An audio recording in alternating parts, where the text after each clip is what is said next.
Hello and welcome to the Fit and Free podcast. This is a podcast for women who want it all, to feel strong and confident in their bodies, as well as enjoying a sneaky mug on a Friday night.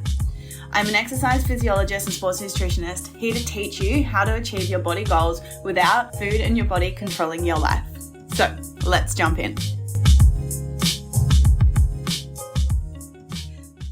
Hello you guys and welcome back to another episode of the Fit and Free Potty. I have such a good episode for you guys today because I remember sitting on my couch on my bed and YouTubing, how do I eat more without gaining weight?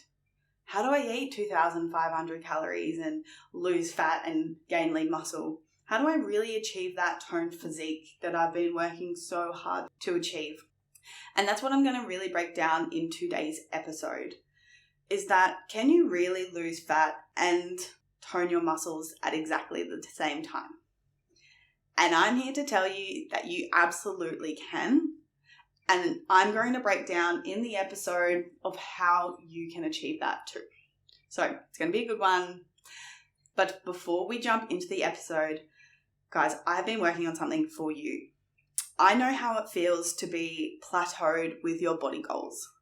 I know what it feels like to be trying every single diet, to exercising 7 times a week, to feeling super guilty, be riddled with guilt when you go out for dinner and just being like, oh my God, I feel so bad for eating this, even though you really truly just want to enjoy your time and enjoy the food. I know what it feels like to wake up every day and literally stand in front of the mirror and pick your body apart. Anytime you look at your reflection, you glance and look at like how big your stomach is that day, or maybe it's your legs. Like, I get it, and it's fucking rough, right? It's so rough. So if you're here, I absolutely feel you, because sometimes you can just feel like you're like doing all the right things. Like, you're consistent with your exercise, you're eating really well, you're eating really clean, but you're still not seeing the results that you want. So what I have done, I've created a quiz for you guys. The reason why I've done it in a quiz is because not everyone is doing the same things wrong, right? Like, some people are nailing their nutrition and some people are nailing their exercise and some people are, nailing macros, some people are nailing calories and X, Y, and Z. So that's why I've done it in a quiz format, because it's going to be personalized to you so you can understand what you are doing wrong and how to fix it. So if you are sick and tired of trying diet after diet, challenge after challenge, and literally burning yourself down with your exercise, or to feel guilty for eating too much, then you need to take this quiz so you can understand what to do to fix it. If you want to take the quiz, it's in the show notes down below. Also, I am absolutely loving you guys sharing that you're listening to the podcast on your Instagram stories. I love seeing you guys listening, so please keep sharing that you're listening. Tag me in it so I know that you're here with me, because it's just so surreal and I love it so much, and it really motivates me to keep going and educating you guys to really help you guys break free from this constant thoughts about food and your body. So let's get into the juice. Let's get into today's episode, because this is going to give you so much clarity on the fact that you absolutely can lose fat and gain lean muscle at the same time. You just might be going about it in the wrong way. So first of all, I really just want to start off with some mistakes that I see all the time when it comes to wanting to lose fat and tone up your muscles. So the first one actually comes down to your mindset. Our mindset is so important because that's our driver. What we believe is how we're going to act, and if we're not working on that and we're not shifting our beliefs and our perceptions, then we're never going to be able to change our outcome, okay? So that's why this one is really important first, and it's the mindset of, I need to lose weight in order to be toned. I need to lose weight in order to drop fat and have lean muscle. Because the problem is that when you get into these mindsets of, I just need to lose weight, what do? You then think, okay, cool, I know I need to lose weight, so how do I do that? I know I need to be in a calorie deficit, and I know that I need to eat really low calorie foods. So what do you do throughout the day? It's like, oh, I'm going to have eggs on toast, but I'm only going to have one piece of bread instead of 2 pieces of bread so I can save those calories. Gets to lunchtime, you say, oh, I'm going to have a big piece of protein, and then I'm going to fill up my salad bowl with heaps of veggies, lots of foods that I can eat in, lots of low calorie foods, so it really fills me up.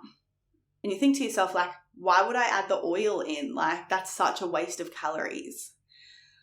Then you get to your dinner and same sort of situation. You're going to have a stir fry, you're going to have chicken, you're going to have your veggies, and then you're like, oh, I can't have too much sauce, I'll just have a little bit. Or maybe you're in the mindset of, okay, cool, losing weight. You wake up, go to the gym, you have brekkie, and then you get to lunchtime. And then you think to yourself, well, I've already had too many carbs at brekkie. That means I can't have that many carbohydrates at lunchtime. So what you're doing, you're basing your meals off the perception that you've already had too much at breakfast time. When in reality, you actually had a good portion at breakfast time, and now you're restricting the food that you actually need at dinner, but because you're believing that you're eating too much, then your lunch is now not a balanced meal, simply because of what you had at brekkie, right? And I can go on here. It's this mindset that we believe that we have to starve ourselves and cut out calories to lean out. But all this is actually doing is making your problem so much worse. Because, number one, if your meals are not satisfying enough, aka you're not adding in complex carbohydrates, you're not adding in fat, then you're going to be looking out for something else, even though you maybe not be hungry, to satisfy that need of satisfaction. How many times have you eaten this big salad bowl with a protein sauce and you finished it, you felt really full, then after you were like, I'm not hungry, but I'm not yet satisfied. So then we go eat some chocolate, eat some cookies, maybe 1 row of chocolate turns into 2 rows of chocolate, and then of course you just feel incredibly guilty about it. So problem number one is meals are not satisfying enough. Problem number 2 is eating this way into, restriction, losing calories, like trying to eat as little as possible, skipping meals, means you're underfueling. You're literally not giving your body enough energy for the amount of exercise that you're doing.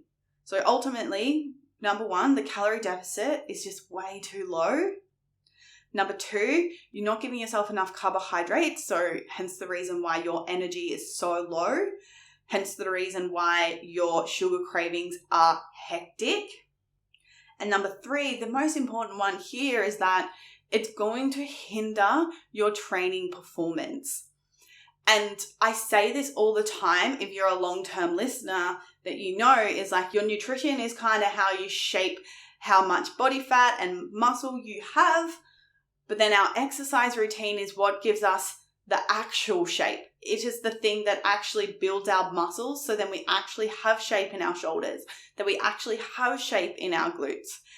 And if we're constantly underfueling, aka all those mistakes that I just spoke about, underfueling, is that your training performance is going to be shit, and therefore you're not going to be able to shape your body in the way that you want.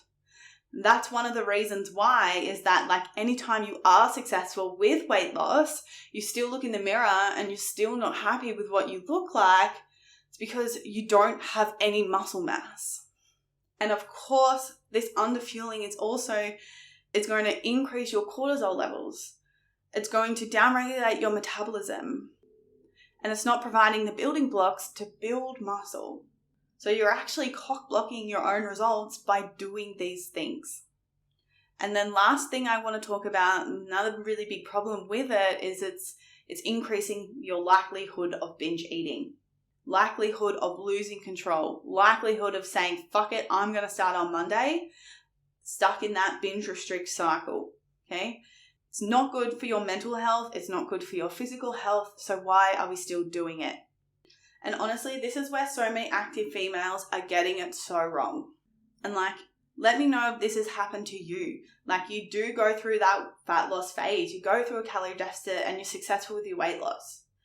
Then you look at yourself in the mirror and you're like, I'm still not happy with what I look like. I'm not toned. I'm not lean. I'm just, quote unquote, I'm going to call it skinny fat. And this is something that I always question my clients at the beginning, because it's really common that someone will come to me and they'll like, I want to lose weight, Laura. I really just want to lose weight. And then I ask a few questions, and what actually they want is to drop body fat and to have lean muscle.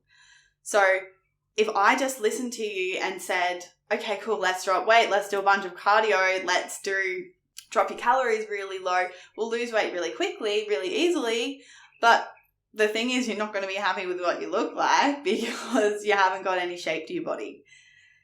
So it's really, really important for you guys to understand this, okay? So traditionally, what people do is bulking or cutting. And this is classic bodybuilder style, right? Bodybuilders will they'll go on a calorie deficit, they'll get to a low percentage of body fat. Then what they'll do is they'll cycle through a bulk and they'll bulk up their muscles, eat in a calorie surplus and build as much muscle as possible. And then what they'll do is then cut down again, so cut the amount of body fat that they have. This is really common, everyone knows about it. And what I want to talk to you today is a concept known as body recomposition. And this is something that's definitely not spoken as much about, because it's like not the traditional, what the bodybuilders do. So what body recomposition is that getting to a certain body weight that you're like kind of comfortable at, you're never going to be like super happy at your starting point because you haven't had the effects of body recomposition yet. And what body recomposition means is that staying at exactly the same weight, so say that you weighed 65 kilos, you stay there, and then you increased your body fat percentage and you increased your muscle mass. Even though your weight stays the same, you absolutely look better because your body composition has changed. And honestly, this is my favorite approach instead of bulking, cutting, because number one, how you achieve it is a lot easier than bulking and cutting. Like, you don't have to constantly be tracking your calories. You don't have to be sticking to a deficit. You don't have to be sticking to a surplus, because all you have to do to achieve body recomposition is that you need to be eating at maintenance calories. You need to make sure your macros are right and you're eating enough protein. And then you need a really smart training program that's applying progressive overload, that you're actually training really hard, really intensely. And literally all you need to do is get stronger over time. Because what you guys need to realize is that the stronger you are, the more muscle you're going to have. And we know that body fat takes up about 15% more space than muscle. So think about it. If we have more muscle than we have fat, that means we're going to be smaller, because we're going to be physically smaller, because we're going to be more dense. And this is where people get it so wrong, because they think that, if I have more muscle, then I'm going to be bulky. I'm going to be like ripped and jacked and X, Y, and Z. However, that's actually not true, because number one, it's actually really hard for females to build muscle because we don't have near as much testosterone as boys. And number two, the thing is, like I just said, muscle is denser than body fat. So if we have more muscle than we have body fat, then we're going to be smaller, we're going to be leaner, and we're going to finally achieve that lean, toned physique that we're actually striving for. So if you're afraid of lifting weights, if you're afraid of getting bulky, what you guys need to know that the smallest you can possibly be at any given body weight is when you're the strongest that you can possibly be at that body weight. And this is the thing, like this is how literally I have achieved my physique to where I am now. Sure, I've done a little bit of cutting, I've done a little bit of bulking, but nowhere near to the extent of literally sitting at maintenance calories and getting stronger in the gym. Like, my physique has changed so much simply from now being able to, deadlift 80 kilos to being able to do 6 pull-ups, to be able to do like tricep dips, being able to squat a lot heavier than I once was able to, and literally just cruising, eating at maintenance, making sure my protein is high, and then just having the ripple benefit of this body recomposition. I've really been looking into the literature of this, and it's often spoke about that this body recomp can only really happen in beginners or if you've had 6 months off in the gym. However, what the research is actually saying is that even advanced lifters can achieve body recomposition if their training stimulus is hard enough, which is a really cool thing. So whether you're at the start of your journey, whether you're at the start of lifting weights, or maybe you're 2 years into lifting, with a good smart training program that's making sure you've got enough volume, frequency, and intensity, you too can also achieve body recomposition, which is really cool. So some practical tips for you guys, how the hell do you achieve body recomp? And I'm going to break it down for you in terms of, we're going to talk about food and then we are going to talk about exercise, because you can't have one without the other if your goal is to change your body composition. It's just not possible. Everyone believes that nutrition is king and exercise is queen. However, if you don't have the muscle stimulus on your muscles, then you're not going to get that toned physique. All you're going to do is drop body fat and still not be happy. So I reckon it's king and king, both are important. So how to achieve it? So the first thing is that you need to be eating at maintenance calories. So go back to my other episodes if you're not sure what that is. All it means literally is eating as much as what you are burning. And that's why it's cool. That's why it's fun. It's because eating at maintenance is the best, right? You don't have to think about it too much. You're literally eating until you're full and satisfied, making sure that you're balancing your plate, eating enough protein. You can go out, don't have to stress about it. You can just literally do whatever you want, really, with your food, which is really fun. So eating at maintenance calories, and then of course you need to be thinking about your protein intake. Super, super important to keep that high so that you are maintaining your muscle and growing muscle during this phase. There has been so much research in and around protein and body composition. This one study on female physique athletes increased their total calorie intake around 250 calories a day from dietary protein alone. So not from carbs, not from fats, just from protein, which had significant body recomposition effects, gaining 2.1 of fat-free mass and losing 1.1 kilo of fat mass, so not weight, of pure body fat, despite consuming an additional 223 calories a day.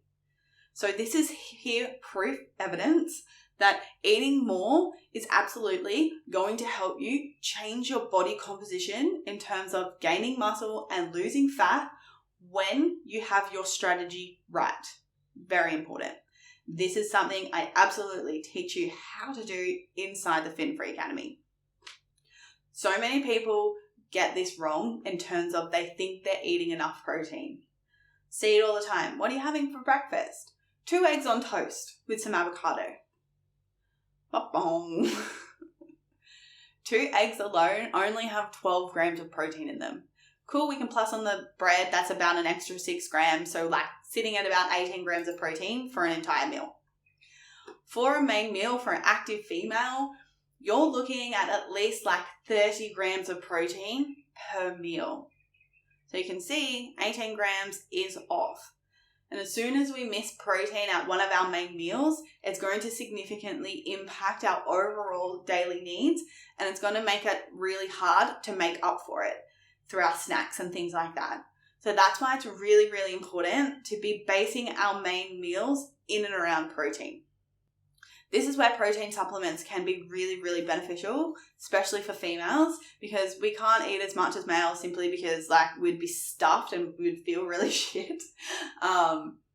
But yeah, we can't eat as much as them so it's a bit harder to reach that protein intake if we're not having supplements. Of course, you don't have to. You can easily reach your protein intake, especially if you're using things like cottage cheese, Greek yogurts, tuna as snacks. and then of course having like a good quality protein source at your main meals, then you easily can achieve it. However, if you're not, then it's absolutely a really good place to supplement. Cool. And I do have to throw it in here as well, is like, you're only going to be able to be successful with maintenance calories if, number one, you know, like understand macros and how to balance your plate. And two, I have to say, is having a healthy relationship with food.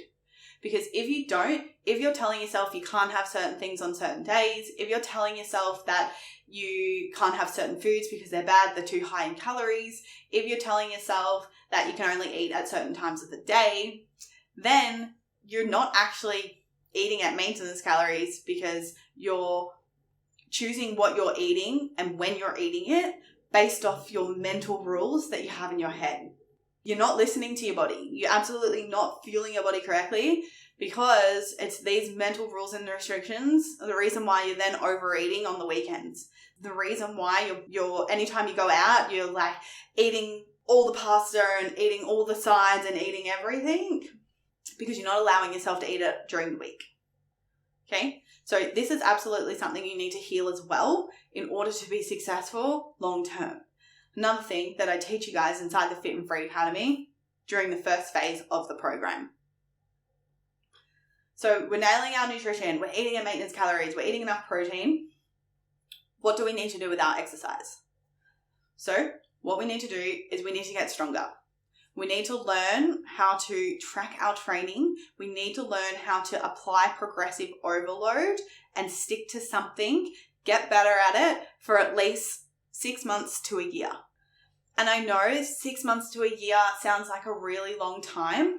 However, it's like once you understand everything, once you have an exercise program, then you just go and follow. Everything becomes super streamlined and super easy. And then slowly over time, your physique is just getting better and better without you really having to like put effort into it, if that makes sense. Of course, you're going to be putting effort in because you're going to be training hard and you're going to be fueling your body correctly. Like, I'm not saying that's easy. However, you don't have that constant stress of eating in the deficit, eating at a surplus, thinking about what I'm going to eat today, what shouldn't I eat today, what am I allowed to have, what I can't have, you know, like the stories that go on. So getting stronger over the time, what does that look like practically? So number one, of course, you need to be following an exercise program, simply because like, how are we going to get better at anything? Repetition. So doing the same thing over and over again for at least 6 weeks and getting better each week, right? So if you want to do this properly, making sure that you've got someone writing your own exercise program for you that knows what they're talking about, because you need to be hitting each muscle group at least twice a week. If you're not hitting each muscle group twice a week, you're not giving it enough volume and you're not giving it enough frequency to give it a reason to change. Because the point is, right, like you have to get stronger over time, because we know when we get stronger, we build muscle. So that we have that body recomposition effect of losing the fat and toning up the muscles at the same time. This is the thing, like you can't just go and do cardio. You can't just go and burn calories and expect your muscles to get more dense, because you're not training them in a way that's going to grow the muscle. You're doing it in a way that's actually pulling the muscle down and making it get smaller by the means of cardio. So it's actually contradictory what you want to achieve. So hitting each muscle group twice a week looks like quads. You need to train them twice a week. So that might be like, you know, on Mondays you're doing leg day, you're doing a set of squats, and then on Thursday you're doing legs again, and then you've got a leg press, right? There are 2 exercises that are really going to help you see more tone and less fat in and around your legs. On top of that, on top of the frequency, you need to be training at an intensity that is fucking hard on your muscles. Not on your breath, not on your cardiovascular system, not huffing and puffing, because again, that's going back to the mistake of you're exercising to lose weight, when now you want a body recomp, you need to exercise to get strong. So how do we do that? We're training at an intensity that last repetition is fucking hard. You're like, oh my God, my legs. A good objective way of knowing if you're training hard enough is that last repetition is about half the speed of the first rep. So it literally takes you longer to do it. You can still complete the full range of motion. And then you're thinking to yourself, I could probably do a little bit more, but probably not too much more. And it's freaking hard. 8 out of 10 effort. Then what you guys need to be doing is, yes, you need to be following a program, but you also need to be tracking your rate of progress and paying attention to performance. And I'm always going to talk about it, recovery. And this is something that I'm so passionate about it because for so long I was overtraining and I didn't realize it. You know, I had niggling back pain that just never would go away. I could only get to like a certain, like 40 kilos with my deadlift. Like I could never progress it. And I was like, I was motivated to train, but the reason why I was motivated was not because like I was enjoying training, but it was because I was like so desperate to change my body composition. That was the thing that was getting me out the door, not the fact that I wanted to train. So like losing interest in training and, you know, those other two things were big red flags that I was absolutely overtraining. And I see it with active females all the time, you know, going to Pilates in the morning and then going to do a strength training session and then maybe going for a run in the afternoon, or even just like going to do a strength training session, but just feeling like it wasn't hard enough and then going for a run after. And then not eating enough carbohydrates. Guys, red flags. It's actually hurting your progress. So tracking your rate of progress over time. This is something I do with my clients. Literally, I go in every Friday and I'm looking at their lifting and making sure that they're progressing each week. I'm progressing their exercise programs for them, especially at the beginning of their journey, so they're learning how to do it. I'm the type of coach that teaches you how to do things, not just necessarily doing it for you. Because it's the tools and all of this deep understanding that you gain is then you can do it all on your own by yourselves. And then the last thing I really want to speak to is super important is speaking more into about recovery, because it's something that people don't give a fuck about.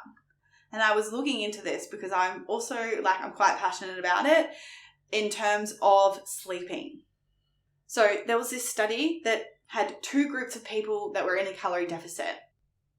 One group had only 1 hour less on 5 days of the week of sleep than the other group. Interesting, both groups lost a total amount of body weight. So weight on the scale, we're talking about here, on average 3.2 kilos.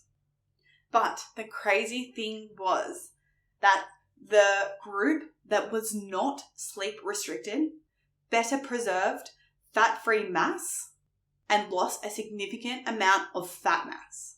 So in summary of all of that, the people that weren't sleep deprived lost more body fat than the people that were sleep deprived, even though they lost the same amount on the scale.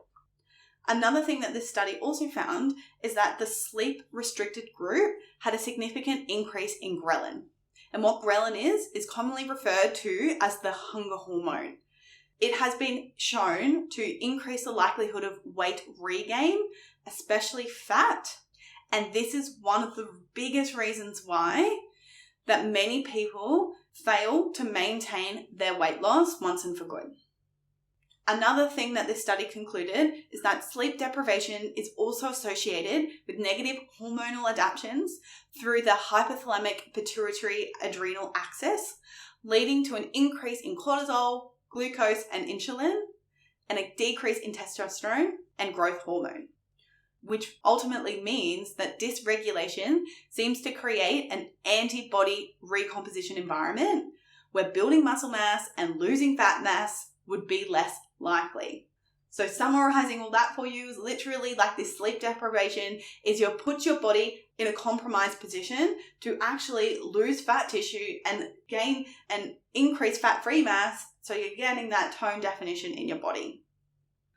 So guys, I really hope that helps you understand that you absolutely can lose fat and gain lean muscle at the same time.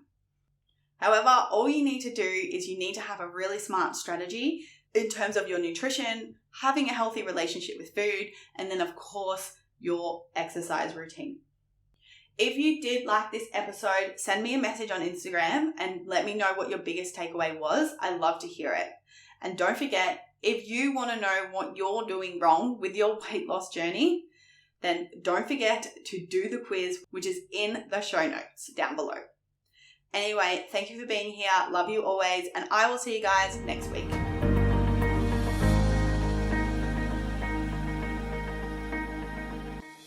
The number one challenge that all my clients face before we start working together is a lack of clarity on how much and what to eat to lose weight. Often they are making two huge mistakes: constantly trying to skip meals or eat under 1,600 calories.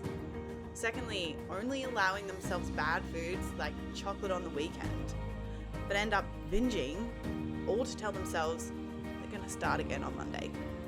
If you feel like you have tried every diet under the sun and still can't figure out what to eat to achieve your weight loss goals, take my free 2-minute quiz.